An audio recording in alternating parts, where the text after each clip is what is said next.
The client who ripped a bunch of my hair out in a booking died about a week ago, and I've been umming and ahhing about making this video. If you've been on my page for a really long time, you'll probably remember the story of this client. So it's about 8 months ago now that I saw him.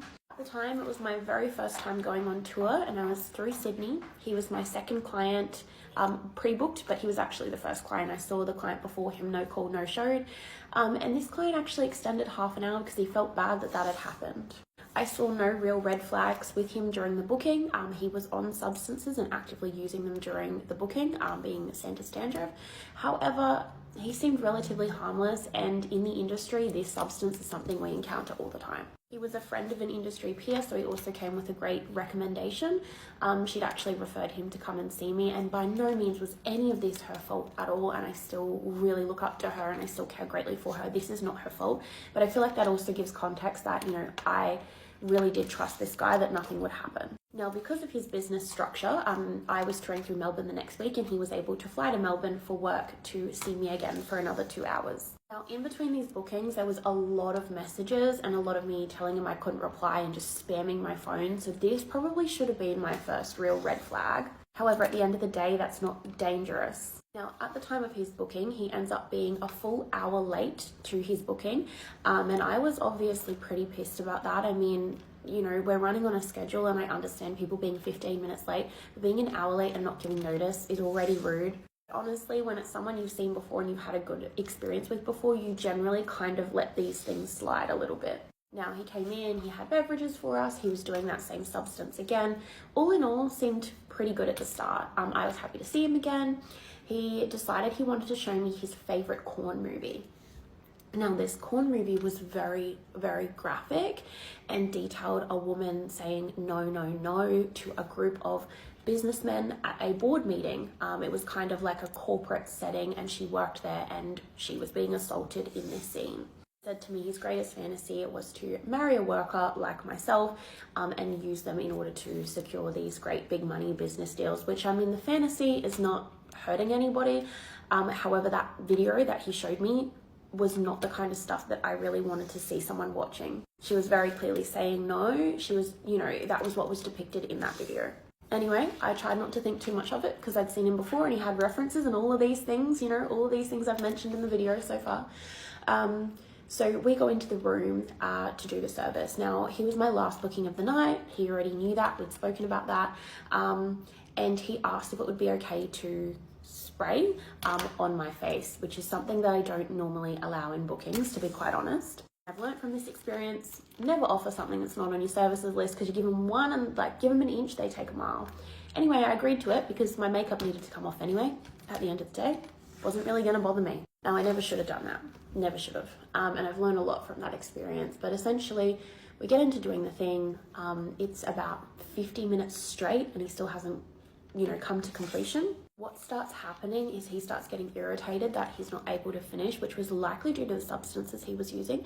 And my alarm starts going off because it is the end of the booking, right? And he yells at me, "Go and shut that thing off. I'm nearly finished." I go and turn the alarm off and I come back and he's like, "Okay, this is how we're going to finish it," on the face.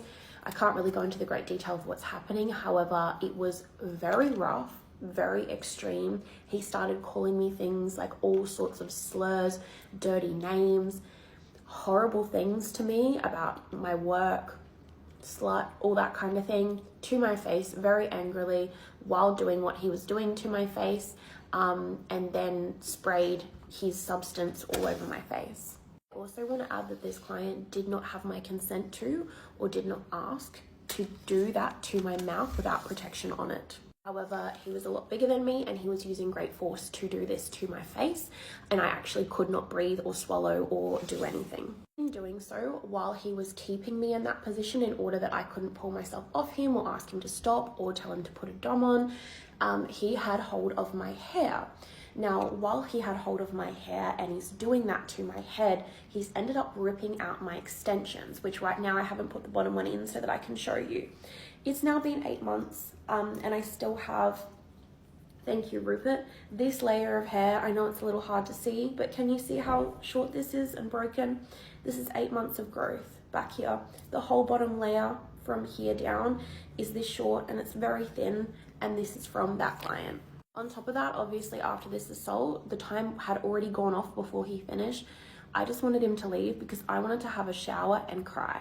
And I didn't want to cry in front of him. I didn't want him to know that he'd broken me. He continued to stay half an hour overtime doing his substance on my dining table. I sent him through a message addressing what had happened in that booking and how I wouldn't ever see him again the following day, and I have proof of that on my work phone, and I went into detail of this assault and what had happened. Now, it was pretty traumatic for me. It was really hard to go through something like that, and the worst part was he seemed to sort of not think he'd done anything wrong. He didn't understand. He ended up sending me the money to cover that half an hour of the booking that he'd overstayed, but he never paid for new extensions, which I had to buy at that time. And obviously this regrowth and the damage to my hair, it's now 8 months later and it still looks like shit. I can't wear my hair up and show any of the back of it.